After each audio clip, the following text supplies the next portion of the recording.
Nigeria, it is a requirement by law for every public officer to declare his or her assets, liabilities, and assumption of office. At the end of his term of office and at interval of 4 years for public officers and continuous employment of government, whether federal, state, or local government, it is mandatory for all public officers, whether elected, appointed, recruited, contracted, by whatever name called, to collect and sign the form from the Code of Conduct Bureau office nearest to their workstation in any of the 36 states of the Federation and the FCT. Every declarant is required to declare his or her assets and liabilities, including that of his spouses, who is not a public officer, and children under 18 years of age. Honestly, sincerely, and submit same to the Bureau within 30 days of the receipt of the forms. All properties and assets acquired within and outside Nigeria must be stated clearly with the value of the said assets in the currency of the country where the property is situated. After the completion of the form, the declarant must personally go and swear to the declaration before a high court judge nearest to his workstation before submitting it to the Bureau. When filling the form, you are required to provide detailed information, including but not limited to the number, types, address, value of properties sold declared, and the date of acquisition, as well as income derivable from the property where appropriate. Now that elections are over and a new government is about to come in, what is expected of both the outgoing and the incoming elected government officials? What is the essence of all these declarations? To what extent has this checkmated corruption in public service? What is the position of the law as far as asset declaration is concerned? How does the Code of Conduct Bureau prosecute offenders, and how many offenders have been jailed since inception? Well, on the program today, our guests shall be providing answers to some of these questions and others. Welcome to Nigeria Today. I am Eucharia Clinton.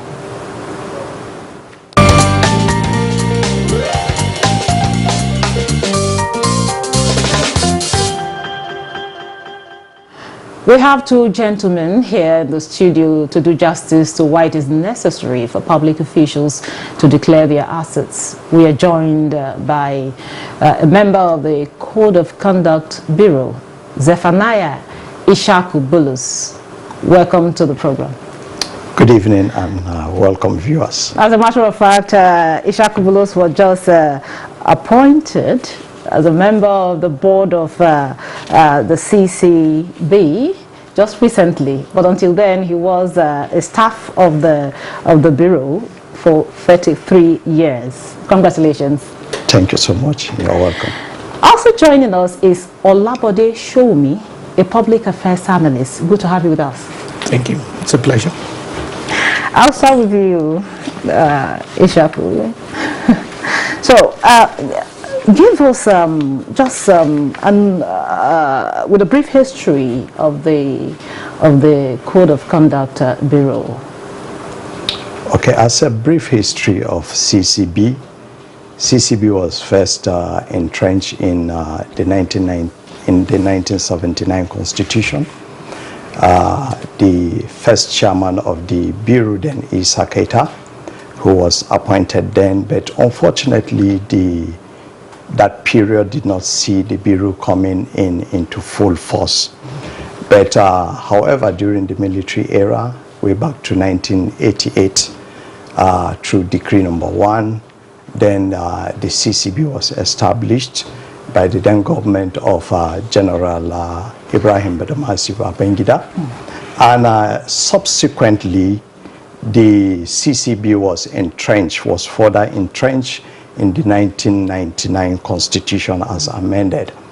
And so that is the brief history of CCB, the evolution of CCB, dating back to 1979 up to 1999 Constitution, and then subsequently up till date. Okay. That is in brief. Okay. Yeah. Now, thank you very much for that brief history. Now, why we're talking about declaration of assets? Why is it necessary for public office holders to declare their assets? It's necessary for public officers to declare their assets because, number one, public officers are holding public office in trust. And so asset declaration becomes a very important tool whereby we measure the quality of public officers that are in government. Now, asset declaration tends to have a direct relationship between public officers in office and what they have, how it tends to regulate their behavior. And it also gives us the foundation upon which the public is actually able to assess them and to view them. So asset declaration actually is an important tool for CCB. It helps the CCB to first achieve its mandate. So by ensuring that all public officers declare their assets. So it is an important tool in the fight against corruption. Okay, Olabode, what is your assessment of the Code of Conduct Bureau so far? Okay, in measuring them so far will be relative because you can measure them in terms of public expectation. You can also measure them in terms of the target called the political machinery with which they have to fight. So now we need a more realistic way to say, not to allow them to be complacent, but at the same time to give them a realistic field. To begin with, the idea in terms of the layman's language for the Code of Conduct Bureau is to check corruption. We can use asset declaration and all that, but it is believed that when public officers try to enrich themselves, one of the easiest ways to see that is in their assets. And as such, when people acquire assets and they cannot have rational, reliable, and verifiable means to explain that assets, it becomes an easy way for their term in office to be questioned. And the easiest way for assets to be checked and verified is when they are declared. And one of the reasons why part of the process of declaration includes swearing before a judge is such that if there were assets found later, then that person will have run foul of the law by having perjured himself before the court of law. That's the part where there's a requirement for them to swear. So basically, whenever we talk about people who are dissatisfied with Nigeria, whenever we talk about people who talk about corrupt officers and how do we check corruption, they should always remember that one of the tools that the Nigerian system has in place for checking corruption is the Code of Conduct Bureau.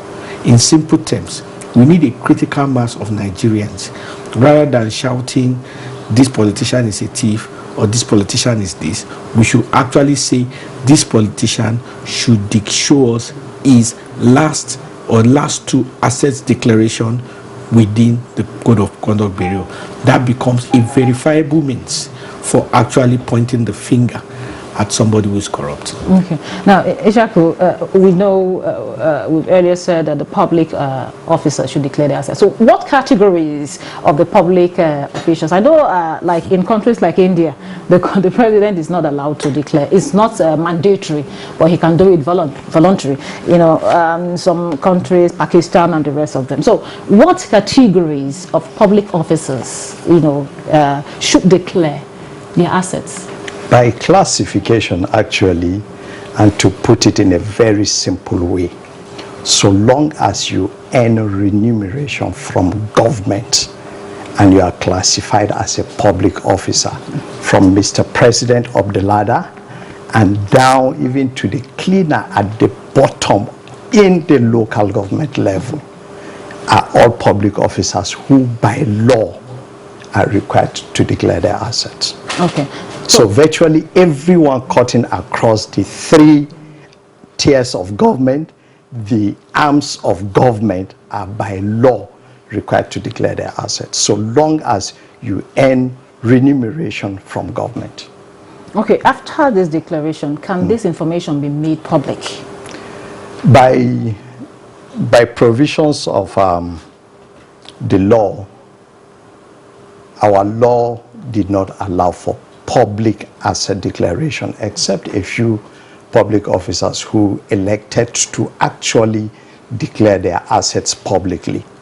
But asset declaration as it stands today in our country is made under secrecy, not secrecy in court, but is actually not made open. Public officers are required to declare only to the Bureau, make a written submission to the Bureau of their assets and liabilities. So if it is not made public, then how can they be held accountable by the public then without this information? That's where Yeah. there are loopholes to that. Because first of all, we must understand that we're a society. And society, there are reasons why certain things are made secret. It's not necessarily to hinder people from knowing, but to ensure that people can operate within a certain level of balance as a human being. There's a reason why we wear clothes. There's a reason why a home is guarded from other people. But when there is suspicion of all those kind of things, there's the Freedom of Information Bill. So under law, you can go through the process of acquiring that kind of information, and I'm sure once you have once you have satisfied the requirement, the Bureau will be required, even by law, to release it. The other way is if there is a reason to go before a judge. You can actually go before a judge and demand that, whether for a reason, whether by investigation as an NGO, whatever, and ask that so and so's declaration should be made available in public interest. And if the judge rules, I'm sure the Code of Conduct will have no choice other than to release that. Perhaps I should add to that to say that the mandate of the Bureau actually gives Bureau the powers to retain custody of all asset declarations. And we are also empowered to make them available only on terms and conditions that are prescribed by the National Assembly. Now, going further on the fact that, yes, there are situations whereby, yes, we have had cause for the judiciary to actually compel CCB to produce asset declaration of certain officers. Now, that is based on such situations whereby, yes, the courts actually need it. But to say that a third party can just walk into the Code of Conduct Bureau and say, look, I need the form of XYZ, not even withstanding the Freedom of Information Bill, because there are certain elements of the form itself that contains personal information of declarants. And so by law, it is actually protected.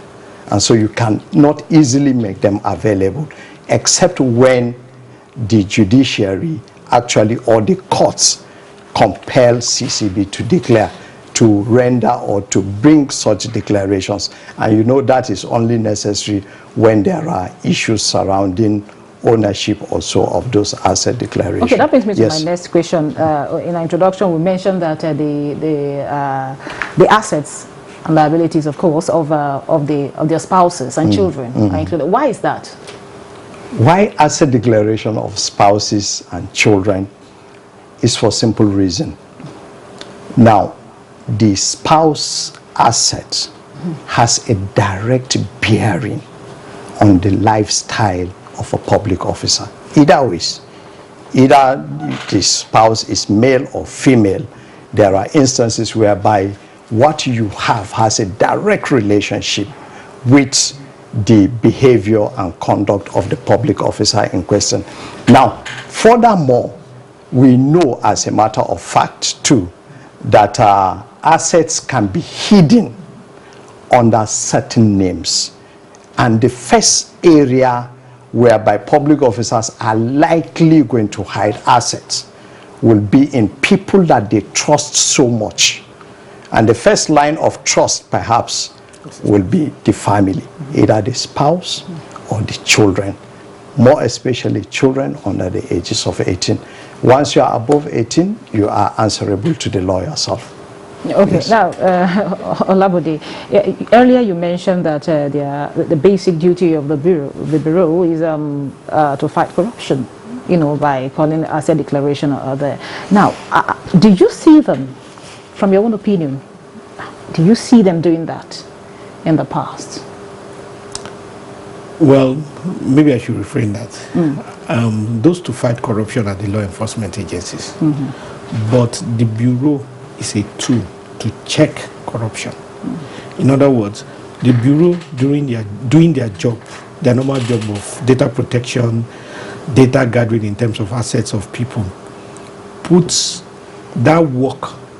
public officials on their toes and checks them from corrupt activities. So in other words, it is expected that simply because they are going to ask for your assets, and you will have to compare what you had in 1999 versus what you had in 2003 or 2007. That itself will have serve as some kind of check. Now, whether it actually serves as a check is a completely different ball game, but it is a tool that is supposed to serve that way.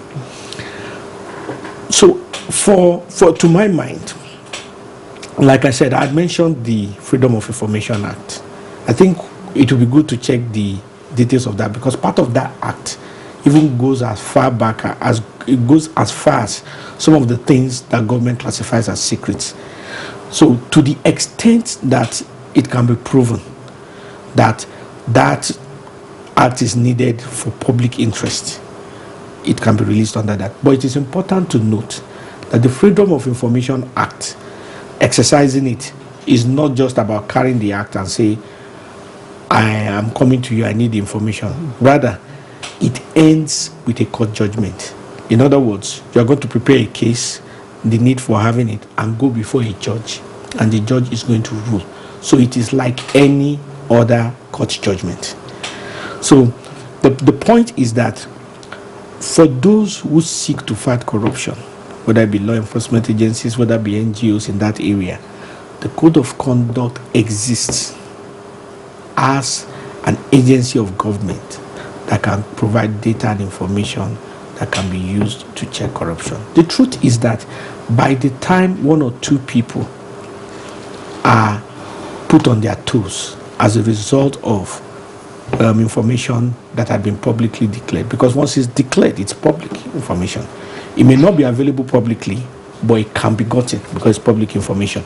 So once one or two people have been checked as a result of their assets, then a lot of people will take it for granted, will not do that, and which is the aim of the Bureau itself. And once people can't take it for granted, and once people's activities, assets are checked, then the appetite for aggressive, abrasive corruption will be reduced, and Nigeria will be the better for it. Okay, you talked about filling a form to declare their assets. Is it just limited to filling the form?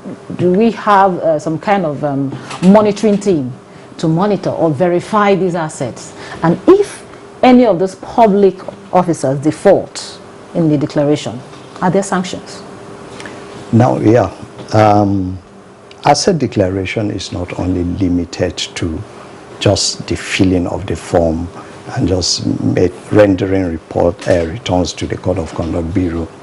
Now, the Bureau is actually empowered to examine each declaration that is made. We examine, we verify such declarations, as a matter of fact. Now, the extent to which we go in doing this are just our trade secrets. That, of course, is not a thing to put to the public. And I will also let you know that these verifications take various dimensions. And the dimensions include having synergy with other organizations that have relevant information and data on all assets that are declared by public officers. Now, there is no single asset that you have, that you own, that does not require certain title, and the title is processed and kept by certain authority that we must rely on to get various informations whenever we are carrying out our verification. Take, for instance, you buy a motor vehicle, you must register the vehicle. Who keeps custody of that record is the Vehicle Registration Office. Or you buy a house, who keeps a record of it must be the Land Registry of various states offices, of various states. So we actually carry out verification by reaching out to all these agencies to confirm or to ensure that what has been declared is actually owned or held in trust by XYZ public officers. Yes. Olabode, are there things you think the CCB should do differently from, if you're looking at... I think, speaking as somebody from the other side, and sometimes it's important because many times, if you are part of a system, any system, I'm also part of a system, those who are inside the system tend to be blind to the errors of the system. It's just the nature of loyalty. Loyal people tend to be blind to errors of within the system. I think the public does not know enough about the activities of the CCB. So there needs to be programs, not just advertisement and all that. There needs to be programs, maybe drama, radio station activities. There needs to be some significant budget set for public enlightenment of what the CCB does. It is when the man on the street can relate the relevance of the CCB to his life that the real value of CCB will come in. Because the CCB has the potential to be as important in our national discourse as the EFCC. The only difference is that they are not law enforcement, but they are there more as a neutral body that doesn't have enemies, but helps protect the Nigerian state from its enemies. Okay. Maybe to do a follow-up on this, on what Bode just said, hitting it right on the head. The issue of advocacy, yes, it's one of the things that we have done severally. And I also want you to know, as a matter of fact, that the sphere of influence or activities of Code of Conduct Bureau focuses essentially on public office holders, either elected or appointed, as you enumerated earlier on. And the key point of departure with other anti-corruption agencies is the fact that they can actually handle both the private and the public. And one key thing that people love to hear is that, XYZ have been arrested. And so once arrests are made, it triggers so much information around the clock. Before you go further, before you complete. So as you're also talking about that, also tell us how you prosecute offenders. Yes, it's a simple procedure. I also hope you know too, as a matter of fact, that CCB's prosecutions are actually done at the Code of Conduct Tribunal. Yeah. The Code of Conduct Tribunal is just a sister agency established by the same act, and so our prosecutions are actually done at that level of the CCT. It is the first court of instance whereby we can prosecute offenders. So once offenders are prosecuted in so many ways. Now, apart from the issue, let me also add that what the public don't know is the fact that CCB does not deal essentially or only with issues of asset declaration. Now, if you go further to the 5th schedule of the Constitution, it now elaborates what we refer to as the Code of Conduct for Public Officers. Thank you very much. Drawing up a whole list of codes of what we should do or what public officers should do and what they should not do. Thank you very much. Yes. I think you will come back to let us know all that, and maybe we'll have enough time for you to tell us lots and lots of. I know there is still a lot to be talked about. Thank you so much. Well, that's it on Nigeria Today. We want to thank our guests and a member of the Code of Conduct Bureau, Zephaniah Ishaku Bulus. Thank you for your time and contributions. Thank you so much. And also Olabode Shomi, a public affairs analyst. Thank you very much for your contribution. The pleasure is all mine.